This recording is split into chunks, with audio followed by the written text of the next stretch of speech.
টি-20তে ব্যর্থতার ধারা অব্যাহত বাংলাদেশের। এবার সিরিজের প্রথম টি-20তে আয়ারল্যান্ডের কাছে ধরাশায়ী লিটনের দল।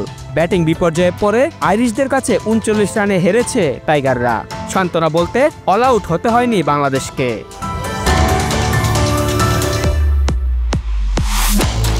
এদিন চট্টগ্রামে টস হারা আয়ারল্যান্ডের শুরুটা দারুণ। পল স্টার্লিং আর টিম টেক্টরের জুটিতে আসে ৪০ রান।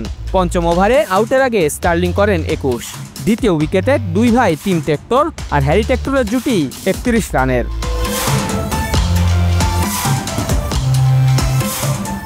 ছোট ভাই টিম ৩২ করে আউট হলেও বড় ভাই হ্যারি ইনিংস জুড়ে শাসন করেছেন শরীফুল, তানজিম, রিশাদদের।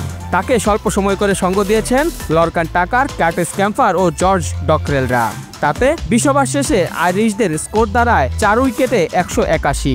৪৫ বলে ৬৯ রানে অপরাজিত ছিলেন হ্যারি টেক্টর।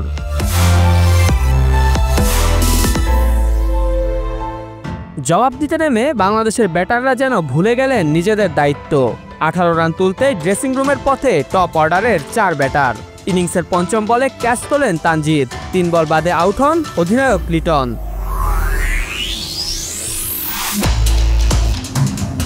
চতুর্থ ওভারে পারভেজ জীবনের উইকেটের পতন। দলীয় রান তখন ১০ পেরোয়নি।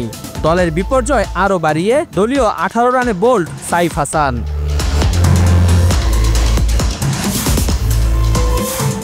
তাওহিদ হৃদয়, জাকের আলীর পঞ্চম উইকেট জুটিতে খানিকটা স্থিরতা পায় বাংলাদেশ। এই জুটিতে আসে ৪৮ রান।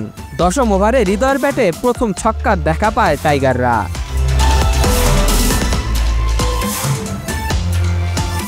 হৃদয়ের দেখা দেখি ছক্কা মারার চেষ্টা কাল হয় জাকেরের। দলীয় ৬৬ রানে জশ লিটলের হাতে ধরা পড়েন তিনি। তানজিম সাকিব, রিশাদ হোসেন, নাসুমরা উইকেটে গেলেন আর এলেন।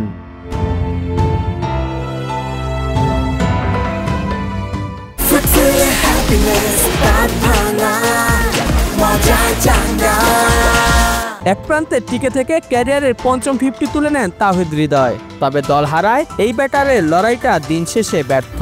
শেষ পর্যন্ত বাংলাদেশ থেমেছে ৯ উইকেটে ১৪২ রানে। হৃদয়ের নামের পাশে অপরাজিত ৮৩।